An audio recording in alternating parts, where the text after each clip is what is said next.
What is going on, you guys? We're Simplematic back again with another video. It's been a little too long, but we just haven't really had time to really link up and get much going on. But today, we are going to be working on the Eclipse. Surprise, surprise to all those DSMers out there. We got issues. Honestly, I've had this issue for a while now, but you could even ask Eric. I don't ever really beat on the car, so I never really had a reason to stress about it and fix it. But now that the car's been, we've had our events, a lot of the major stuff is over with. Things are paid off. We can finally start dedicating some time to the Eclipse. So basically, the issue that I am having is when I'm under high boost, above like 4,500 RPMs, or if I'm at full throttle, or where the case may be doing a pull, my check engine light comes up. And as soon as I shift into the next gear, let's say I let go of the throttle, shift to the next gear, check engine light goes away. I could go into the next gear, full throttle, I'll accelerate a little bit, then check engine light pops up again. The easiest solution to this would have been for me to obviously data log, go on ECM link, see what is actually happening. For starters, I don't got the wire. 2, I really don't want to pay $80 for a wire. 3, I'm gonna leave it as the last resort.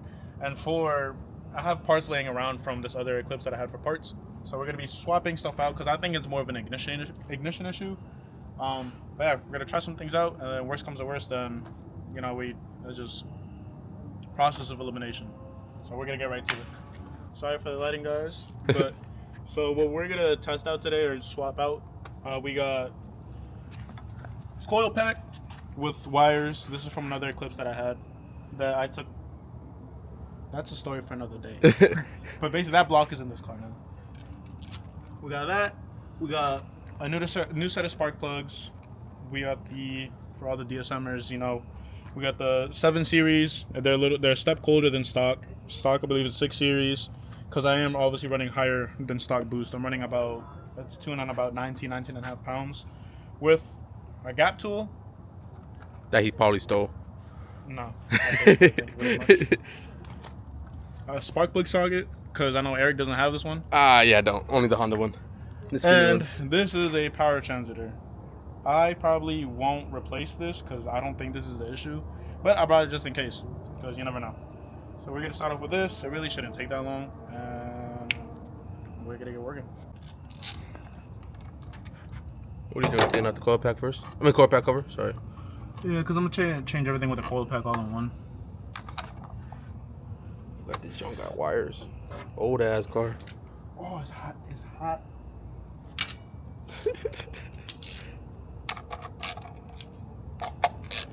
Eric forget what the original engine his car came with. Hey, man. So this car don't need a swap. My junk came with a case swaps. What are you talking about? Oh, okay. Came from 1991. They come with case swaps, bro. See, if y'all don't know, please watch previous videos. A lot of work has been put into that car. Fuck yeah, way too much. Press my budget. And same with this car. Yeah. But it's worth it. Cars we've always wanted. I should have brought my oil cap.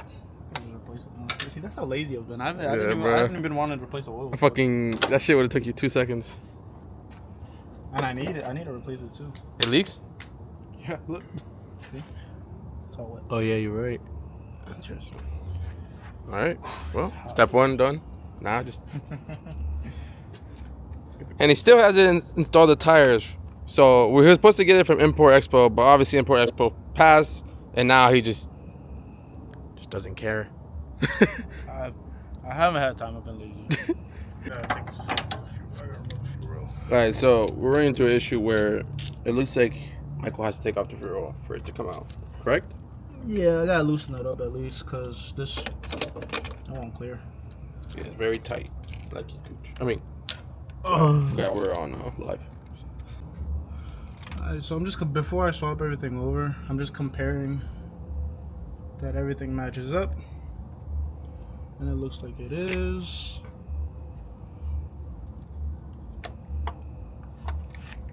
Looks like it is. They're both OEM, so it should be fine. Not sure why these are swapped over. I'm just matching it to whatever the car is right now currently. Showing a little view. So is this 2? And then was this one 3? Does this match up to 3? It does match up to 3. Here. Which one is this 3? This one's 3. And it's weird. So I'm not sure if. So basically, like, this car is running a 1G cam angle sensor instead of the 2G one. Because this car has cams, and I'm assuming the previous owner, they didn't want to add a Kigley sensor for the cam gear. I want to say that's why maybe they swapped out the firing order. So yeah, I'm just. And you swapping out those wires won't be a big issue, right? No, because it should still be, because the OEM firing order is this 4123, right? That's what these wires are right now in their current order. Meanwhile, this one, it says the same thing, right? 4123, the original firing order, but in this case, we have the second cylinder or second wire in place for 4. We have cylinder 3 in place for 1, and they got cylinder 4 in place for 2, and etc. We got what is this? One for 3. You know what I mean? This one's placed over here. And it's currently 9:09. This is the time Michael likes to do stuff. He had a long day today. As you saw, he looked very tired. Everybody thinks that it takes me 5 minutes to get home. It takes me an hour and a half. I thought you didn't work. It's Tuesday, bro. I mean, it's Monday. What day is it today? Tuesday. Tuesday, yeah, you're right. What do you mean I don't work? Change the wire order right now. What I'm going to do is I will be gapping these. So these apparently are supposed to come at about 0.028 thousandths of an inch. We are going to step down. So people have told me to step down to, like Insane Ways, or like other people I've talked to. One of my boys, he has a lot of imports and stuff, boosted cars. They told me to run at 0.022. I think I'm gonna try. I've been reading in the forums. Anywhere, I mean, I've seen a lot of people run like 0.024, 0.025. So I think I'm gonna drop it down to like 0.024. These right now, like I said, they should be at 0.028. So, actually, they're way above that actually. So these are give or take. So the way, I mean, I don't know how well the camera's picking that up. Basically, you get your spark plug, starting the tool, and then wherever it stops is basically where the gap is at, and then that is a very high gap. So the reason why I'm swapping plugs out is because when I dropped off the car to get tuned, I left with the tuner a brand new set of spark plugs, because I left my notes because I dropped it off in West Virginia. And I basically said, here's a new set of spark plugs in case you need to gap them, do your thing, because obviously when you go tune, obviously you want everything fresh, new plugs, this and that, yada yada. And obviously I didn't want to put a new fresh set of plugs in if he had to take them out and gap them, you know what I mean? So, long story short, he didn't put in the new set of plugs. So he just ran with those, and then basically, since I already had them, like I think a couple weeks went by, and then I was like, all right, since I have them, just put them in. Not really thinking twice about it, not knowing if the person before me gapped these or not, because coming from Hondas or the all motor world, we don't normally gap our plugs. Yeah, just throw them in. Just throw them in. And obviously, this is my first boosted car as well, and I guess they just a lot more sensitive, I guess you would put it. So we're gonna go ahead. We're gonna gap these all to about 0.024. We're gonna throw them in with a new coil pack as well, and then we're gonna do a little test drive, do a little pull in Mexico, and then see if we're having the same issues we had before. So to those that don't know how to gap plugs, you basically, I gotta fix that one. Basically, you get your spark plug, and then you want to tap it lightly, and then you want to go ahead and measure. Right. So we're at 0.038 right now. Still there. So we're gonna go ahead and tap this until it goes lower.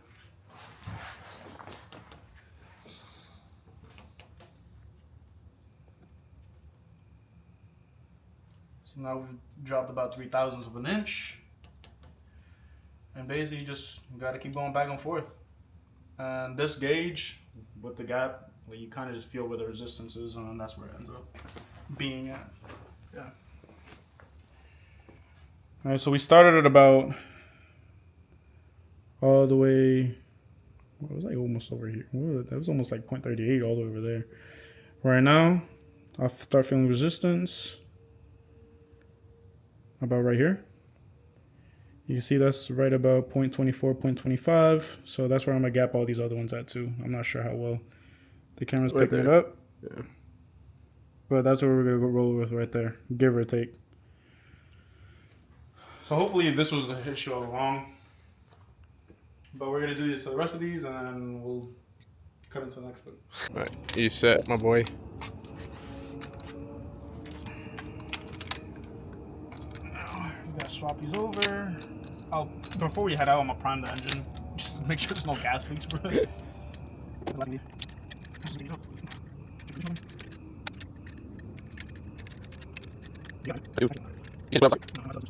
Alright, so what you discover? Alright, so I mean, obviously, these are the same exact plugs I'm just throwing in right now. But I never gapped these because I didn't know if the previous one gapped them or not. But as you can see, look, we're at almost, we're at 0.034, give or take. I don't know what that could put up. Yeah. About And it's supposed to be at what again? We're gonna test out 0.024 because these, according to the forums and what people say on the DSM pages, these are supposed to be at about 0.028. So they're already over. They're already over. 0.034 seems like a big. Whoa. 0.34 just seems like a way bigger gap than it was supposed to be, and that's why I feel like I'm having spark blowout, and that's my issue. And what spark blowout is, from what I've been reading, is basically like just something about electricity going from obviously the spark plug to the diode at the top, and it's not like supporting, I guess, the higher boost pressure, like the higher revolutions that you go up, something along those lines.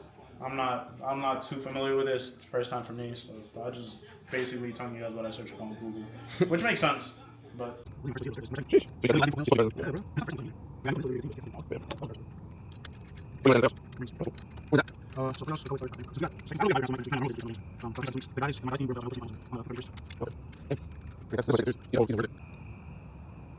right, Eric.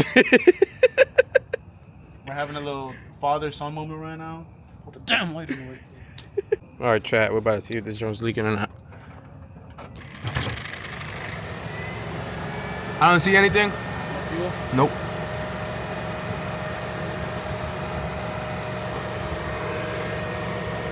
No, I don't see anything. I don't even want to risk the slightest bit. It seems like it's sealing up good. Yeah. So I'm gonna go ahead, give it a start, and see if it even turns on. Yeah. I'll be on this side just in case something does go wrong. Yep.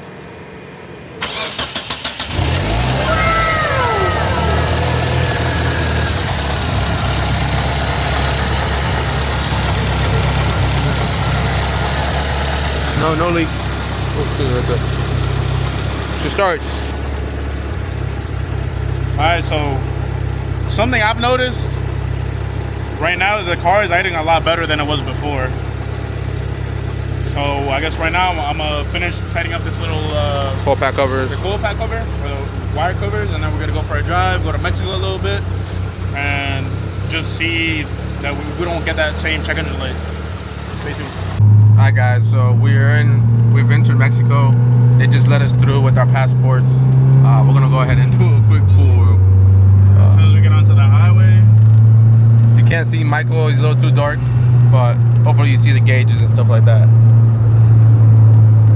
We'll see if this was a successful repair for Michael.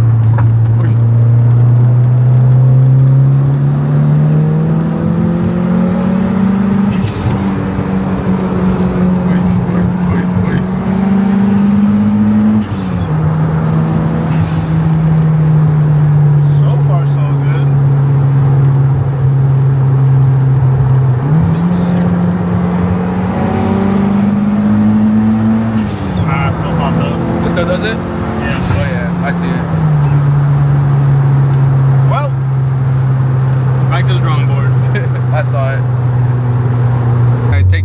back in Mexico. We changed another part, and or I didn't change shit. Michael did. Careful with that merge.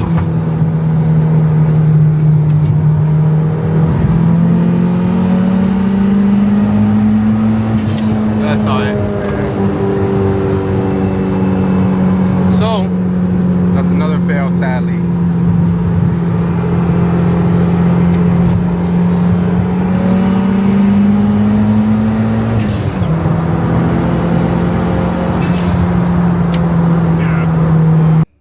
It was a complete fail. So yeah, I mean, like I said, this is something that we wanted to try just because I had parts laying around and there was potential it could have been it. I mean, it made sense. But now we could cross that off the list. But I think regardless, I'm gonna have to buy the ECM link cable so I could just data log and see what's actually reading, what's going on, and why the check engine light's popping up. Another thing that we will do in a separate video, my friend does have a smoke tester, so we could check for any vacuum leaks. That could also cause something, and also we'll boost test it. We'll do a boost leak test. Boost leak test. We'll also do a boost leak test, just to make sure we have all those areas covered. But regardless, I think I still am gonna buy the cable. Just yeah, I don't want to take it to the shop. So Anything to avoid it at the end of the day. Save some bread. yeah. But regardless, I mean, it was a nice video. Now you got some new spark plugs too, so. And I got some new spark plugs. Gapped to better gapping. Yeah, that's true too. More properly gapped. But aside from that, thank you guys for joining. Please like, comment, subscribe. If any DSMers out there have some sort of idea what could cause that, please just comment below or just share the video to them, please. And we'll go from there. But we'll catch you on the next one.